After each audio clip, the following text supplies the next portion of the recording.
இந்த பகுதியில் வந்து பார்த்தீங்கன்னா முழங்காலுக்கு மேலே தண்ணி வந்து நின்றுட்டுருக்கு. எவ்வளோ நேரமாக நின்றுட்டுருக்கு? என்ன மாதிரியான சிக்கல்களை நீங்கள் சந்திக்கிறீங்க? வணக்கண்ணா.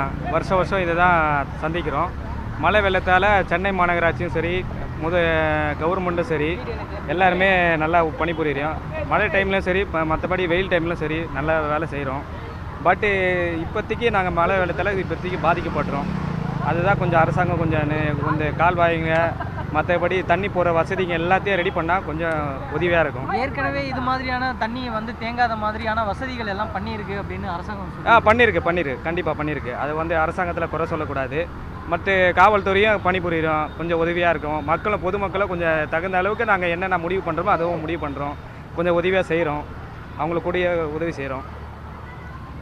வேறண்ணா சொல்லுங்கள், இங்கே எவ்வளோ நேரம் தண்ணி நிற்கிது? இதனால உங்களுக்கு இங்கே நாங்கள் அதிகாலையில் 3 மணிலேயே நாங்கள் பார்த்ததுலேருந்து மழை பெஞ்சு தான் இருக்குது. இப்போயும் மழை பெஞ்சு தான் இருக்குது. இப்போ புயல் கிடக்குது சொல்லியிருக்காங்க. எப்போ கிடக்குதுன்னு தெளிவாக சொல்லலை. அதனால் பள்ளிக்கூடமும் காலேஜும் விடுமுறை பண்ணியிருக்காங்க. பொதுமக்கள் வெளியே வரக்கூடாதுன்னு சொல்லியிருக்காங்க. இருந்தாலும் நாங்கள் எங்கள் ஊர் எங்கள் இடம்னு சொல்லி நாங்கள் வெளியே வந்து ஒரு கடைக்கோ சிற்றுண்டி வாங்குவோ டீ சாப்பிடுவோ எங்கேயோ வெளியே வரோம். இருந்தாலும் கொஞ்சம் அளவுக்கு நாங்கள் நடக்கிறோம். இருந்தாலும் கொஞ்சம் கஷ்டப்பட்டு நடந்து வெளியே வரோம் அன்றாட வாழ்வுகளுக்கு இப்போ ஆகிறதுக்கு. இது இப்போ இல்லைங்க சார், வருஷம் மழை எப்போ வந்தாலும் லைட்டாக மழை பெஞ்சாலும் சரி அதிகமாக மழை பெஞ்சாலும் சரி எப்பயுமே இந்த இடம் ஆடுதொடி பக்கம் போக வழியே இருக்காது. நம்ம வேசற்படி பெரம்பூர் போக ரோடே கிடையாதுங்க. மக்கள் எல்லாம் போய் திரும்பி தான் வருவாங்க. வண்டி ஒரு பைக் கூட போக முடியாது. இப்போ இல்லை வருஷம் தான் இந்த கல்லே முழுகிடும். போன வருஷம் அந்த கல்லே முழுகி மக்கள் நாங்கள் நடக்க போய் பால் வழி தண்ணி வழி இல்லாமல் ரொம்ப ஆசைப்படாங்க போன மாதிரிலாம். இந்த மாதிரி இப்போ லைட் மாதிரி இந்த காலை பெஞ்ச மழைக்கு இவ்வளோ தண்ணி நிற்குது. இப்போ இல்லை, எப்பயுமே ஒரு லைட்டாக தூரல் போட்டால் கூட சரி இந்த ஏரியா இப்படி தான் இருக்கும். ஆட்டுத்தொடி பக்கம் அந்த பெரம்பூர் பக்கம் வேசாரி பக்கம் போக முடியாது, போக வழியே கிடையாது. அந்த பக்கம் போக முடியாது. அந்த பக்கம் போனால் அந்த பக்கம் தண்ணி நிற்கும். ஆஞ்சநேயர் கோயில் வாசாப்படி அந்த பக்கம் அந்த பக்கம் ரூட்டு கிடையாது. பாருங்க வழியே கிடையாது. இந்த பக்கம் எப்பயுமே அந்த தண்ணி இங்கே தான் நிற்கும். பாருங்கள் சார், இந்த புண்ணியாந்தூர் பகுதியில் ஒரு 2 நாள் மழைக்கு அநேக தண்ணி வந்து இப்போ பாருங்கள் மக்களுக்கு ரொம்ப கஷ்டமாக இருக்குது. இந்த சூழ்நிலையும் யாரோ நம்மளுக்கு உதவி பண்ணுறதுக்கு அநேக அரசாங்கம் பண்ணுறாங்க. ஆனால் இருந்தாலும் பாருங்கள் தண்ணி பிரச்சனை இவ்வளோ இருக்குது. இது எப்படி தீர்வு அதுன்னு தெரியல. மக்கள் சாலையில மட்டும்தான் இந்த அளவுக்கு தண்ணி இல்லைங்களா சார், ஊர் பகுதியில் எல்லா இடத்துலயும் தண்ணி, டிகாஸ் ரோடு 45 லைனு எல்லா ஏரியாலயும் தண்ணி இருக்கு சார்.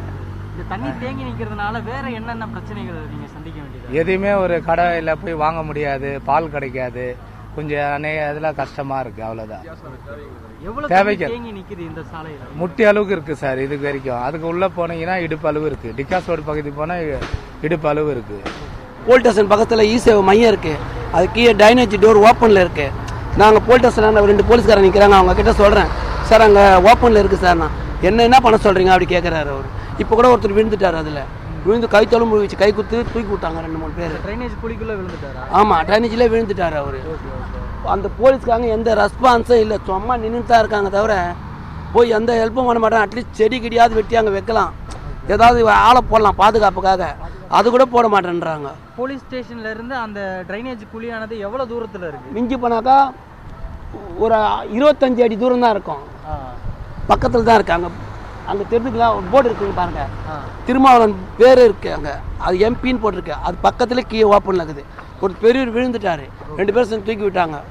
அதனால தான் நான் சொன்னேன் அந்த போலீஸ்கார்கிட்ட, அங்கே இது மாதிரி இருக்குது சார், கொஞ்சம் பாருங்கள் சார்னா. என்ன பண்ண சொல்கிறீங்க, நீங்கள் நடு ரோட்டில் போங்க அப்படின்றாரு. இந்த மாதிரி மழை வருது அப்படின்னு புயல் அறிவிப்பு ஏற்கனவே விடுத்திருந்த நிலையில் இதெல்லாம் ஏன் பண்ணாமல் இருக்காங்கிற மாதிரி கொஸ்டின் இருக்கு. அவங்க அது மாதிரி முன்னெச்சரிக்கை எதுவுமே இல்லை. தண்ணி நிற்காதுன்னு சொல்கிறாங்களே தவிர அது தண்ணி நின்று தான் இருக்குது.